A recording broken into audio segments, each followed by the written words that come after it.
নমস্কার। স্বামী বিবেকানন্দ ও তার বাণী নিয়ে আমাদের সম্ভার বিবেক বাণী। আজ চতুর্থ পর্ব। স্বামীজি ও তার বাণী। স্বামী লোকানন্দ। স্বামীজির কথাগুলি মোটামুটি দুভাগে ভাগ করা যায়।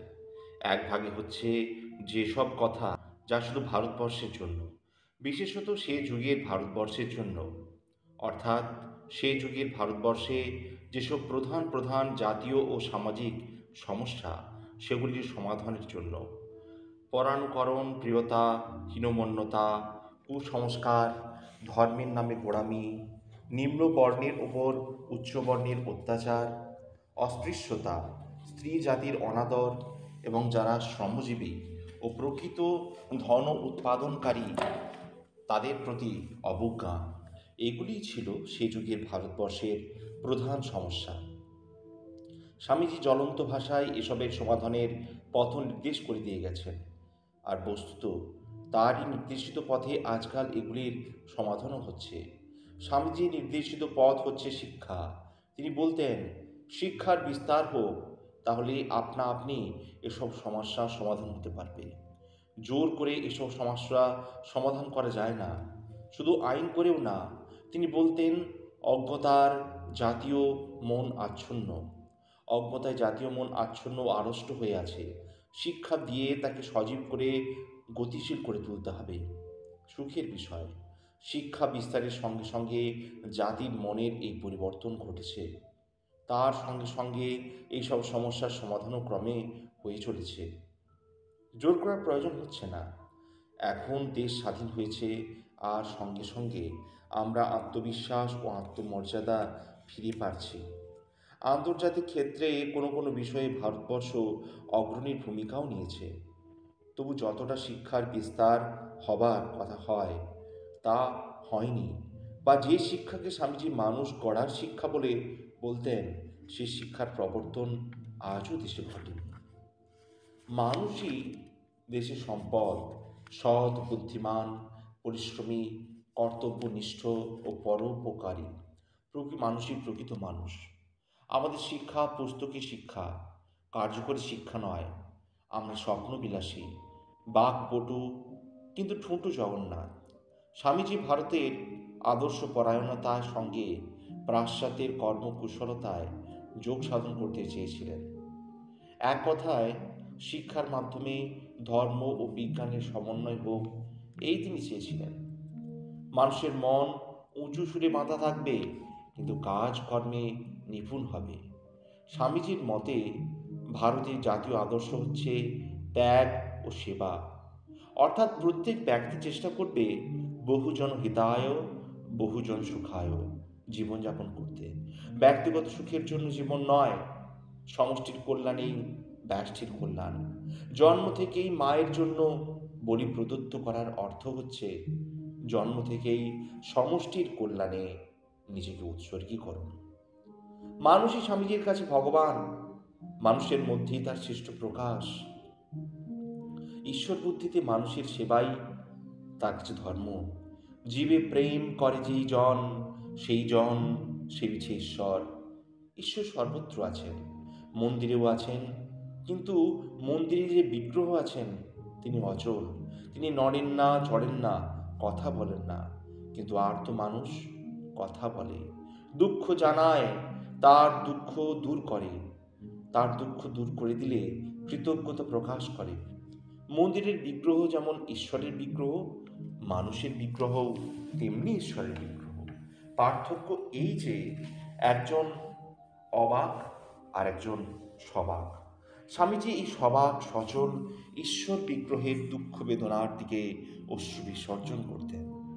তার সব কিছু উদ্যম এই অচল সচল বিগ্রহকে কেন্দ্র করে। এই বিগ্রহের দুঃখ দূর করাই ছিল তার জীবনের ব্রত। স্বামীজি ভারত প্রেমী ছিলেন, কিন্তু তা এই জন্যে নয় যে ভারত তার জন্মভূমি ছিল।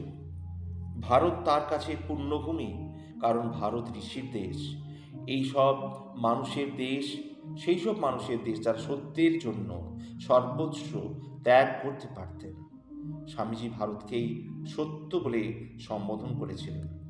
বলেছিলেন, ভারতের মৃত্যু হলে সত্যের মৃত্যু হবে, ধর্ম লোপ পাবে, সমস্ত উচ্চ চিন্তা মুছে যাবে। শুধু ভারতের জন্য ভারতের বেঁচে থাকার দরকার নয়, বিশ্বের জন্য ভারতের বেঁচে থাকা দরকার। সমস্ত পৃথিবীর ধর্মগুরু ভারত। স্বামীজি আর যেসব কথা, তা কিন্তু সকল দেশের সকল যুগের জন্য। ভারত তার কাছে ভাবে ঋণী। ভারতের জাতীয়তায় তিনি ছিলেন প্রধান উন্মেষক, কিন্তু এ তার গৌণ পরিচয়। তার আসল পরিচয় তিনি মানববন্ধু। তিনি ছিলেন সন্ন্যাসী। দেশ কালের ঊর্ধ্বে তার দৃষ্টি। দেশপ্রেম তাকে সংকীর্ণ করে। সব দেশই তার আপনার দেশ, সব মানুষই তার আপনার জন। তাই অনেক কথাই তিনি বলে গেছেন, যা সকল দেশের সকল জাতির জন্য, যা সকল যুগের সকল মানুষের কাজে লাগতে পারে। তার প্রকৃত কর্মজীবন শুরু হয় পাশ্চাত্য দেশে, আমেরিকায়। তখনও আমেরিকা ইংল্যান্ডের হাত থেকে পাশ্চাত্য জগতের নেতৃত্ব ছিনিয়ে নিতে পারেনি, কিন্তু তার সূচনা দেখা গিয়েছিল। আমেরিকায় ভবিষ্যৎ যে উজ্জ্বল, সে বিষয়ে তিনি নিঃসন্দ হয়েছিলেন। তার ধন সম্পদ, বাণিজ্য বুদ্ধি, উদ্ভাবনী শক্তি ও যন্ত্রশিল্প, তার কর্মকুশলতা, ব্যক্তি স্বাতন্ত্র্য এবং নারী জাতির প্রতি ব্যবহার স্বামীজিকে বিশেষভাবে আকৃষ্ট করে। আমেরিকার পর তিনি ইংল্যান্ড, ফ্রান্স, জার্মানি ইত্যাদি দেশও দেখেন। ক্রমে সমগ্র পাশ্চাত্য জাতির সঙ্গে তার পরিচয় ঘটে। ইউরোপ ও আমেরিকায় শীর্ষস্থানীয় ব্যক্তিদের সঙ্গে যেমন, তেমনি দরিদ্র ও অল্প শিক্ষিত জনসাধারণের সঙ্গেও তার পরিচিত হওয়ার সুযোগ ঘটেছিল।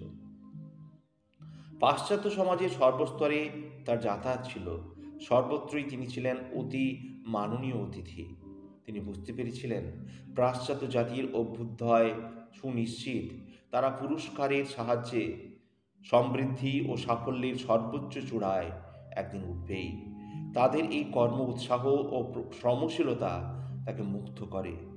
সঙ্গে সঙ্গে ভারতবর্ষের দারিদ্র, অজ্ঞতা, হীনমন্যতা সব কিছুতেই অলস ও শিথিল ভাব তাকে ব্যথিত করে।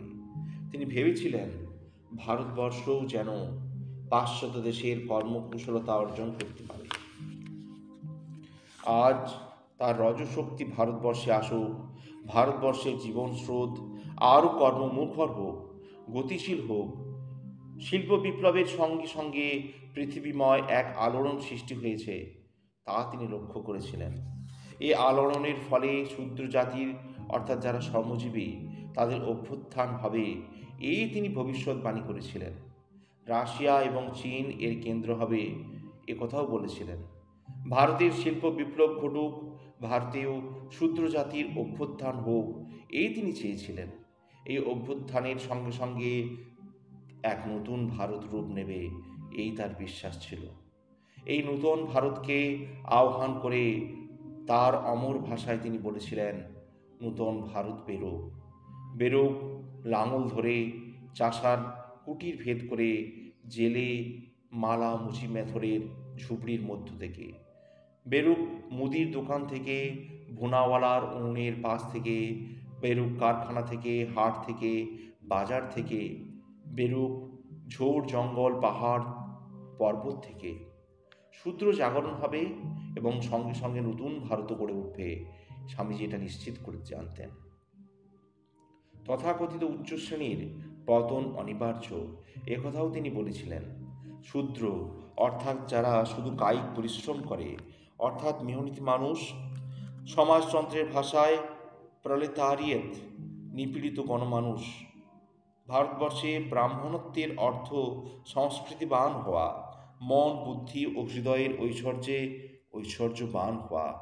শূদ্র সেই কায়িক শক্তির সঙ্গে সেবাভাব থাকবে, কিন্তু বুদ্ধি ও কৃষ্টির দিক থেকে নিকৃষ্ট। শূদ্র জাগরণ হোক, স্বামীজি চেয়েছিলেন সত্য, কিন্তু তিনি কখনো চাননি যে শূদ্র জাগরণের সঙ্গে সঙ্গে সমগ্র ভারতবর্ষের কৃষ্টি শূদ্রত্বে নেমে যাবে। বরং তিনি চেয়েছিলেন এবং তার আশা ছিল যে সমগ্র জাতি ব্রাহ্মণত্বে উন্নীত হবে। শুধু নির্দিষ্ট একটি শ্রেণী বা মুষ্টিময় কয়েকজন ব্যক্তি সমস্ত জ্ঞান ভাণ্ডারের মালিক হয়ে থাকবে, আর অগণিত নরনারী বঞ্চিতের হতাশ দৃষ্টিতে চেয়ে থাকবে, এই স্বামীজি সহ্য করতে প্রস্তুত ছিলেন না। তিনি চেয়েছিলেন এই জ্ঞান ভাণ্ডার সবার জন্য উন্মুক্ত হয়ে যাক, সবাইকে সুযোগ দেওয়া হোক, অধিকার দেওয়া হোক এই জ্ঞান ভাণ্ডার আয়ত্ত করবার। এই জ্ঞান ভাণ্ডার আয়ত্ত করে সবাই ব্রাহ্মণ হয়ে যাক, ব্রাহ্মণ উচিত জীবনযাপন করতে চেষ্টা করুক। এই ছিল স্বামীজির উদ্দেশ্য। অসাধারণ শক্তির আধার সূত্র জাতি, সেই শক্তি জাগ্রত হোক, সমগ্র জাতির কল্যাণে নিয়োজিত হোক, এই তার কামনা। এই শক্তি শিক্ষার গুণে শুদ্ধ ও সংস্কৃত হয়ে সমাজ দেহের সকল অঙ্গে বিচ্ছুরিত হোক, আর সমগ্র জাতির ছবি চরিত্রে ব্রাহ্মণের গুণগুলি প্রতিফলিত হোক। এই হবে সমগ্র জাতির প্রধান জীবন লক্ষ্য। ব্রাহ্মণের জ্ঞান পিপাসা, অনাড়ম্বর জীবন, নিরভিমানতা, ক্ষমা, উদারতা প্রভৃতি গুণ মানব চরিত্রের শ্রেষ্ঠ সম্পদ। সব জাতির পক্ষেই এই গুণগুলি কাম্য, বিশেষত ভারতবাসীর পক্ষে।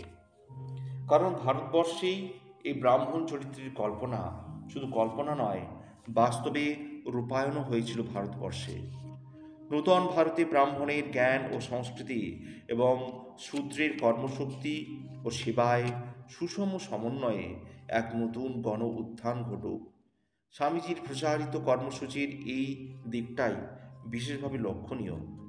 রক্তাক্ত সংঘর্ষের মাধ্যমে ব্রাহ্মণকে শূদ্রত্বে নামিয়ে দিয়ে নয়, শিক্ষা প্রসারের মাধ্যমে শূদ্রকে ব্রাহ্মণত্বে উন্নতি করে আগামী দিনের বিপ্লব আসুক।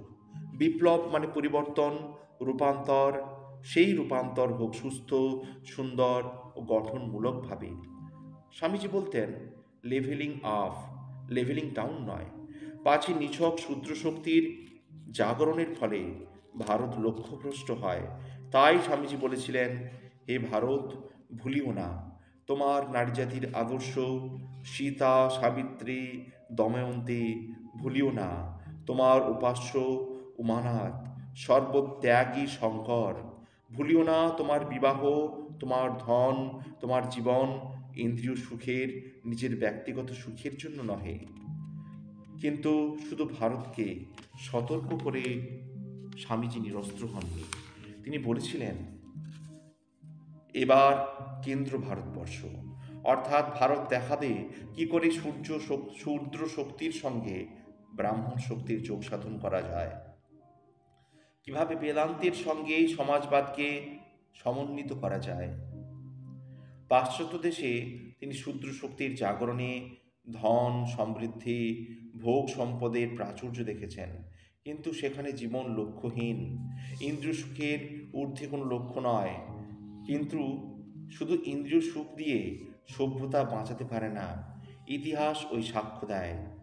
তাই তিনি পাশ্চাত্যের কর্মকুশলতা ও প্রাণ চাঞ্চল্য দেখে খুশি হলেও তাদের ভোগ সর্বস্ব জীবন প্রণালী দেখে শঙ্কিত হয়েছিলেন। বলেছিলেন, তোমরা আগ্নেয়গিরির মুখে দাঁড়িয়ে আছো, যে কোনো মুহূর্তে বিস্ফোরণ ঘটতে পারে। সেই বিস্ফোরণ পরপর দুটি মহাযুদ্ধে ঘটে গেছে। পাশ্চাত্যের মানুষের চূড়ান্ত স্বার্থ সর্বস্বতা, লোভ, ইন্দ্রিয় প্রবণতা প্রভৃতি দেখে স্বামীজি ঊনবিংশ শতকের শেষ পাদে সতর্কবাণী উচ্চারণ করে গেছেন। তারা যদি এইভাবে চলতে থাকে, আগামী 50 বছরের মধ্যেই তারা ভয়াবহ বিপর্যয় ডেকে নিয়ে আসবে। স্বামীজির ভবিষ্যৎ দৃষ্টি যে মিথ্যা ছিল না তার প্রমাণ প্রথম ও দ্বিতীয় বিশ্বযুদ্ধ। এতেই শেষ নয়, আরও বিস্ফোরণের আশঙ্কা বিদ্যমান। কারণ পাশ্চাত্যের জীবন দর্শন বদলায়নি, এখনও ভোগ সর্বস্বতায় সীমাবদ্ধ। সেখানে কোনো আদর্শ নেই, সেখানে আছে শুধু ভোগ আর ভোগ। ভোগ হোক, কিন্তু তার সঙ্গে মনুষ্যত্বের মানও যেন বেড়ে যায়। তিনি বলতেন, মানুষের মধ্যে যে দেবতা ঘুমিয়ে আছে তাকে জাগাতে হবে। দেবত্বে মানুষকে টেনে তুলতে হবে। শিক্ষা, দীক্ষা, ধন, সম্পদ, সমাজ, জীবন, ধর্ম, কর্ম সব কিছুই একমাত্র লক্ষ্য এই দেবত্বের বিকাশ। স্বামীজি বিশ্বাস করতেন দেবত্বের মধ্যে, ভারতের কৃষ্টির মধ্যে, ভারতের চিন্তার মধ্যে এই দেবত্বের বিকাশ কিভাবে হতে পারে তার নির্দেশ পাওয়া আছে। দেওয়া আছে সেই মন্ত্র যাতে ইহ পরত্রের মিলন ঘটানো যায়, স্বর্গ ও মর্তের মধ্যে সেতুবন্ধন করা যায়। তাই ভারত তার এত প্রিয় ছিল এবং সেই জন্য তিনি বলতেন একমাত্র ভারতের চিন্তাই বর্তমান জগৎকে বাঁচাতে পারে।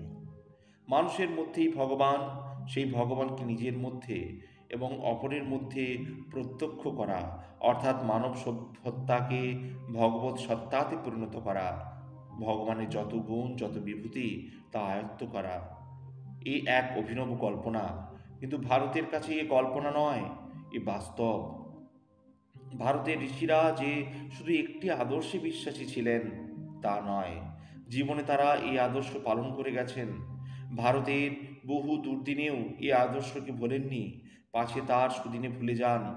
তাই স্বামীজির সতর্কবাণী, দেবত্বের বিনাশী জীবনের লক্ষ্য দেবত্বের বিকাশই জীবনের লক্ষ্য, আত্মসুখ নয়, সকলের সুখ। আমি আমার জন্য বাঁচব না, আমি আমার প্রতিবেশীর জন্য বাঁচব, সমাজের জন্য বাঁচব, দেশের জন্য বাঁচব। একটা জাতির মধ্যে, একটা দেশের মধ্যে এরকম মানুষের সংখ্যা যত বেশি হয়, নিঃস্বার্থ মানুষ, প্রেমিক মানুষ, আবার সৎ মানুষ, কর্মঠ মানুষ, সাহসী মানুষ, বুদ্ধিমান মানুষ, সেই জাতি, সেই দেশ অগ্রগতির পথে তত এগিয়ে যায়। এ অগ্রগতি সম্ভব হবে যখন মানুষ নিজের মধ্যে পূর্ণতাকে প্রকাশ করতে যত্নবান হবে। পূর্ণতার সাধনা অর্থাৎ পূর্ণ মনুষ্যত্বের সাধনা। এই সাধনায় তার এক নাম ধর্ম। এই বাণী দিয়েছেন স্বামীজি আজকের জগতে। এই বাণী বর্তমান জগতের উদ্দেশ্যে স্বামীজির শ্রেষ্ঠ বাণী।